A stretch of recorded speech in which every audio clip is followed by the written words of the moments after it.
Student, today we are going to see a stable multivibrator using transistor.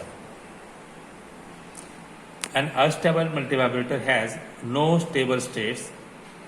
Once the multivibrator is on, it just changes its state on its own after a certain time period, which is determined by the RC, time constant.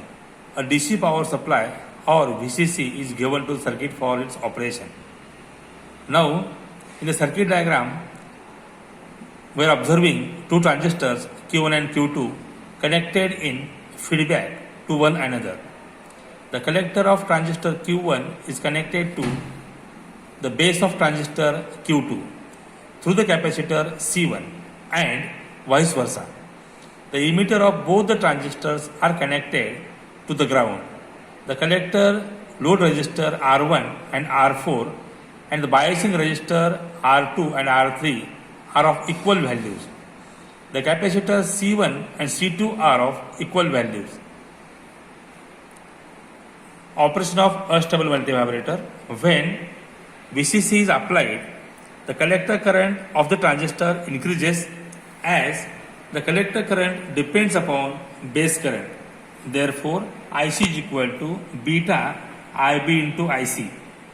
As no transistor characteristics are alike, one of the transistors, say Q1, has its collector current increases and thus conduct. The collector of Q1 is applied to the base of Q2 through C1. This connection lets the increased negative voltage at the collector of Q1 to get applied at the base of Q2 and its collector current decreases. This continuous action makes the collector current of Q2 to decrease further. This current, when applied to the base of Q1, makes it more negative, and with the cumulative action, Q1 gets into saturation and Q2 to cut off. Thus, the output voltage of Q1 will be VCE saturation and Q2 will be approximately equal to VCC. The capacitor C1 charges through R1, and when the voltage across C1 reaches 0.7 volt, this is enough to turn the transistor Q2 to saturation. As this voltage is applied to the base of Q2, it gets into saturation, decreasing its collector current. This reduction of voltage at point B is applied to the base of transistor Q1 through C2, which makes the Q1 reverse bias. A series of these actions turn the transistor Q1 to cut off and transistor Q2 to saturation. Now, point A has the potential VCC. The capacitor C2 charges through R2. The voltage across the capacitor C2 when gets to 0.7 volt,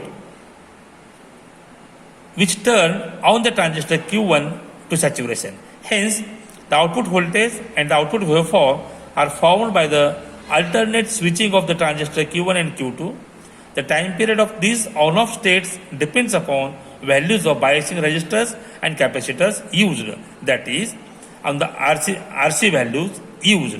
As both the transistors are operated alternately, the output is a square waveform with the peak amplitude of VCC. So, we will see theoretically the waveform across collector of two transistors here. This is the waveform across the Q1. This is across the Q2.